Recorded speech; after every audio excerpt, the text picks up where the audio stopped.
Hello everyone. तो आज हम पढ़ेंगे unit 4 corporate governance regulatory framework in India.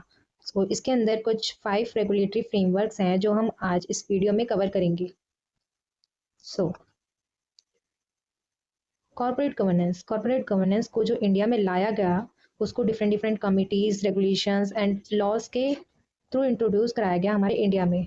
क्योंकि इससे पहले आपने लास्ट क्लास में जो यूनिट 3 था उसमें आपने देखा ही होगा, बहुत सारे स्कैम्स हुए थे। तो इस रीज़न से हमारे इंडिया में कॉर्पोरेट गवर्नेंस लाना एक तरह से नीड हो गई थी इसकी। सो इसका जो मेन एम था क्या था कि कॉर्पोरेट गवर्नेंस का मतलब क्या होता है कि ये कंपनी जो है उसको ट्रांसपेरेंसी और अकाउंटेबिलिटी से चलाना। और आज की वीडियो में हम इसी के बारे में पढ़ेंगे, 5 ऐसे पिलर्स के बारे में पढ़ेंगे जिसने इंडिया का जो गवर्नेंस है उसका फ्रेमवर्क बना है। Birla committee, Narayana Murthy committee, companies act आया, SEBI LODR regulations and the Kotak committee आया। जैसे हम लाइन वाइज पढ़ते हैं। फर्स्ट है हमारा कुमार मंगलम बिरला कमेटी। ये आया हमारा 1999 में। इसकी स्टार्टिंग हुई थी और ये किसके द्वारा लाया गया? सेबी के द्वारा लाया गया। इसका मेन एम यही था और कॉर्पोरेट गवर्नेंस प्रैक्टिसेस को इम्प्रूव करना। अब इसमें ऑब्जेक्टिव्स क्या थे?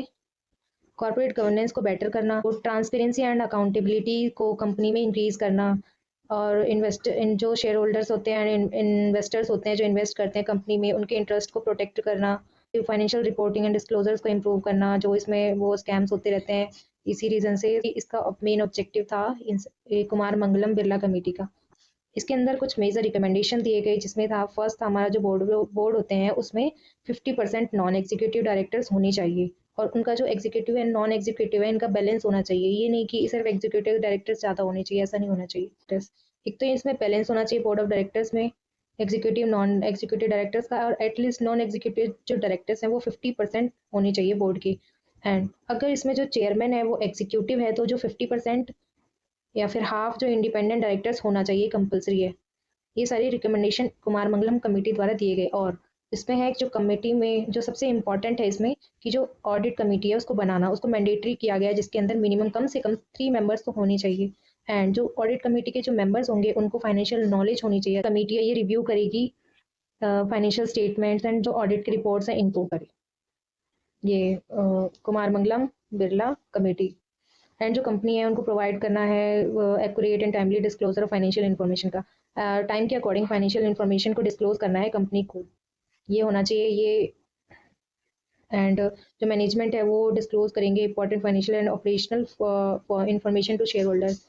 एंड जो कंपनी के जो मैनेजमेंट है उनको उनको important financial and operational information shareholders को डिस्क्लोज करने होंगी। तो ये सारे पॉइंट्स हैं जो इसमें बताए गए कि ये क्या क्या जो कुमार मंगलम बिरला कमेटी है ये क्या क्या लेके आई, इसके अंदर क्या क्या रिकमेंडेशंस दिए गए जो कि हर कंपनी को फुलफिल करने हैं। एंड इसका मेन इंपॉर्टेंट क्या था, इंपॉर्टेंट पॉइंट क्या है, इसी रिकमेंडेशन की वजह से क्लॉज 49 आया लिस्टिंग एग्रीमेंट का, जिससे ये जो कॉर्पोरेट गवर्नेंस है, रूल फॉर लिस्टेड जो लिस्टेड कंपनीज है उनके लिए कॉर्पोरेट गवर्नेंस रूल एक अलग ही तरह का इंपॉर्टेंट बन गया, जिससे कि इसके अंदर ये सारे रिकमेंडेशंस फुलफिल करने हैं। इसी रीजन से क्लॉज 49 आया। सेकंड है एनआर नारायण मूर्ति कमेटी। ये आया 2005 में। ये भी सेबी के द्वारा लाया गया था। इसमें क्या था, रिव्यू करना था, स्ट्रेंथन करना था जो एग्जिस्टिंग कॉर्पोरेट गवर्नेंस फ्रेमवर्क जो अभी ये ना एक तरह से लाइन वाइज आया। फर्स्ट आया कुमार मंगलम बिरला कमेटी, देन उसके बाद आया 2005 में। अब जो कुमार मंगलम बिरला कमेटी जो थी उसमें उसमें अब इन्होंने चेक किया, उन्होंने रिव्यू किया एंड उसमें और जो चेंज करने का था उसको चेंज किया। एंड देखा कि कॉर्पोरेट गवर्नेंस का जो फ्रेमवर्क जो हम अभी लेके आए थे वो कैसा चल रहा है। इसमें अब सिस्टम को और बेहतर बनाना था। एंड इसमें इसका मेन ऑब्जेक्टिव क्या था कि कॉर्पोरेट गवर्नेंस स्टैंडर्ड्स को इम्प्रूव करना, एंड ट्रांसपेरेंसी, कॉर्पोरेट फंक्शनिंग में ट्रांसपेरेंसी को बढ़ाना, एंड स्ट्रेंथन करना शेयर होल्डर्स के राइट को, एंड इन्हेंस करना डिस्क्लोजर एंड रिपोर्टिंग प्रैक्टिसेस को। अब इसमें उसमें तो रिकमेंडेशन है, अब इसमें क्या क्या रिकमेंडेशन दिए गए वो पढ़ते हैं। तो इसमें है जो इंडिपेंडेंट डायरेक्टर्स हैं उनके इंडिपेंडेंस को स्ट्रेंथन करना, एंड जो कंपनी जो है वो उनको रियल पार्टी जो ट्रांजेक्शन्स है, कंपनी जो है वो अपने दोस्तों या रिश्तेदारों के साथ क्या डील कर रही है ये साफ साफ बताना होगा। क्योंकि बहुत ऐसे अंदर ही अंदर बहुत ज़्यादा वो घोटाला करते रहते हैं कि इसलिए इसको जो कंपनीज है उनको अच्छे से क्लियर ये साफ साफ बताना होगा। एंड जो रिस्क मैनेजमेंट सिस्टम्स है, कंपनी जो अपने आने वाले जो खतरे हैं, जो रिस्क है उसको सिस्टम बनाना होगा, उसका एक खतरों का एक सिस्टम बनाना होगा। Then greater transparency in financial reporting and accounting practices. अब जो ज़्यादा से ज़्यादा ट्रांसपेरेंसी होनी चाहिए, क्योंकि ट्रांसपेरेंसी होगी और हमें पता चलेगा फाइनेंशियल रिपोर्टिंग में क्या चल रहा है, तभी तो इन्वेस्टर इन्वेस्ट कर पाएंगे कि हाँ ये कंपनी ठीक चल रही है और ये सब है इसमें। तो इसलिए ग्रेटर ट्रांसपेरेंसी होना ज़रूरी है। Directors and senior management management must follow a code of conduct. और जो मैनेजमेंट होते हैं इनके लिए एक रूल की बुक होनी चाहिए। ये कोड ऑफ कंडक्ट का मतलब होता है कि जो मैनेजमेंट है उनके लिए एक रूल की बुक होती है, वैसा होना चाहिए। एंड जो कंपनीज है वो डिस्क्लोज करेगी management discussion and analysis reports, इन सबको अच्छे से डिस्क्लोज करना होगा। कोई कोई चीज़ छुपानी नहीं होगी। Improve disclosure regarding remuneration of directors. Directors को जो रेमुनरेशन मिलता है उसके डिस्क्लोजर को इम्प्रूव करना। Better protection of for minority shareholders, सबको इक्वालिटी देना, माइनॉरिटी शेयर होल्डर्स को प्रोटेक्ट करना ज़्यादा से ज़्यादा। And strengthening the role of audit committee, जो ऑडिट कमेटी है उनके रोल्स को और बढ़ाना, जिससे कि और अच्छा हमारा कॉर्पोरेट गवर्नेंस वर्क कर पाए। इसमें ये सारे रिकमेंडेशन दिए गए। अब इसमें इंपॉर्टेंस क्या है कि जो स्ट्रेंथ इम्प्लीमेंट जो क्लोज 49 को में जो इम्प्लीमेंट किया गया था उसको और अच्छे से बढ़ाना, और जो गवर्नेंस प्रैक्टिसेस है उनको इम्प्रूव करना लिस्टेड कंपनीज में। तो फर्स्ट था हमारा कुमार मंगलम बिरला कमेटी, जिसके अंदर बताया गया, ये स्टार्टिंग हुई थी कॉर्पोरेट गवर्नेंस को लाया गया था इंडिया में जितनी भी कंपनीज है लिस्टेड कंपनी में।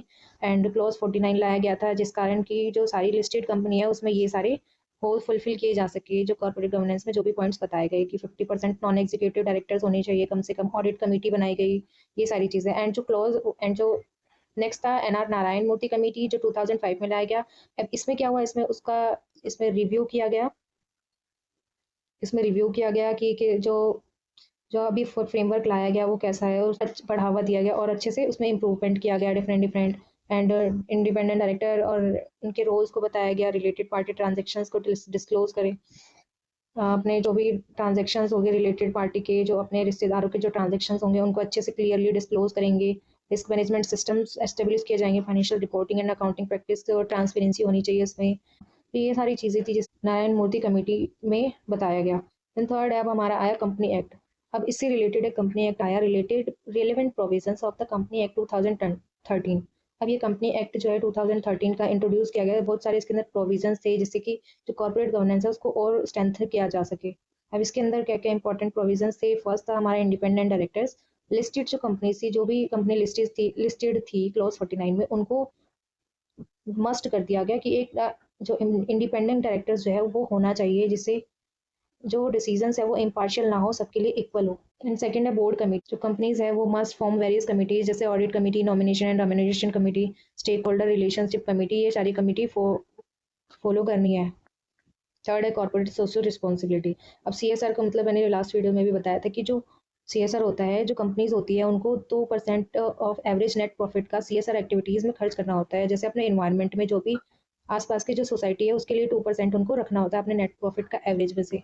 ये होता है कॉर्पोरेट सोशल रिस्पॉन्सिबिलिटी। अब इसमें नेक्स्ट है वुमेन डायरेक्टर्स। कुछ कंपनीज जो है उनको एटलीस्ट 1 वुमेन डायरेक्टर्स अपॉइंट करना होगा। कम से कम एक महिला डायरेक्टर जरूरी है। क्लास एक्शन सूट्स है जिसमें शेयर होल्डर जो है वो मिलकर फ्रॉड के खिलाफ केस कर सकते हैं। एक शेयर होल्डर और डिपॉजिटर जो है वो फाइल करते हैं class action suit against the company for जो कि फ्रॉड हो रहा हो, अगर कुछ मिसमैनेजमेंट हो रहा हो तो उसके लिए क्लास एक्शन सूट्स बनाया गया। देन विशल ब्लोअर मैकेनिज्म, जिसमें कंपनी जो है गलत काम की रिपोर्टिंग के लिए एक सिस्टम बनाया गया विशल ब्लोअर। डिस्क्लोजर रिक्वायरमेंट्स, इसमें वही important financial and non financial information सबको अच्छे से अब सबको डिस्क्लोज करना जरूरी होगा। देन है board evaluation. Performance evaluation of the board and directors must be conducted. और जो बोर्ड और डायरेक्टर्स हैं उनके जो परफॉर्मेंस है उनको इवेल्युएट करा, उनको एक तरह से कंडक्ट किया जाना चाहिए जिसमें परफॉर्मेंस का इवेल्युएशन हो, ये भी जरूरी है। डायरेक्टर्स की जो रिस्पॉन्सिबिलिटी, डायरेक्टर जो है वो एज ए एक्ट करे जिसमें गुड फेथ में and the best in the best interest of the company. Directors को जो है ज़रूरी है कि वो जितना अच्छा हो सके कंपनी के लिए उसमें ज़्यादा से ज़्यादा एक्ट करे, उससे रिलेटेड एक्ट करे जिससे कि कंपनी के इंटरेस्ट में हो। एंड टेंथ है protection of minority share holders. अब जो इसके लिए स्पेशल प्रोविजंस है प्रोटेक्ट माइनॉरिटीज इन्वेस्टर्स को प्रोटेक्ट करने के लिए स्पेशल प्रोविजंस है, उसको जरूरी है उसको फॉलो करना। अब इसमें इंपॉर्टेंस है, इसकी इंपॉर्टेंस क्या है, जो ये जो एक्ट है ये स्ट्रेंथन करता है कॉर्पोरेट गवर्नेंस को, जिसमें इंक्रीज होगा अकाउंटेबिलिटी, ट्रांसपेरेंसी एंड इन्वेस्टर की प्रोटेक्शन को इंक्रीज करते के कॉर्पोरेट गवर्नेंस को और अच्छे से स्ट्रेंथन करता है। The next SEBI LODR 2015। LODR की फुल फॉर्म है listing obligation and disclosure requirement regulation. अब अब जो सेबी है उन्होंने सेबी ने इंट्रोड्यूस किया एलओडीआर रेगुलेशन 2015 में 2015 में, जिससे जो कॉर्पोरेट गवर्नेंस प्रैक्टिसेस है उसको रेगुलेट किया जा सके लिस्टेड कंपनीज में। अब जो सेबी है उन्होंने जो सारे रूल्स जो अभी तक हुए हैं बनाए गए हैं उसको एक जगह ट्रांसपेरेंसी उसको एक जगह करके ट्रांसपेरेंसी बढ़ा दी, जिससे कि सब एक जगह रहेगा तो उससे और इजी हो जाएगा, लोग अच्छे से समझ पाएंगे इसमें क्या क्या मस्ट है, क्या क्या ज़रूरी है और क्या क्या करना है।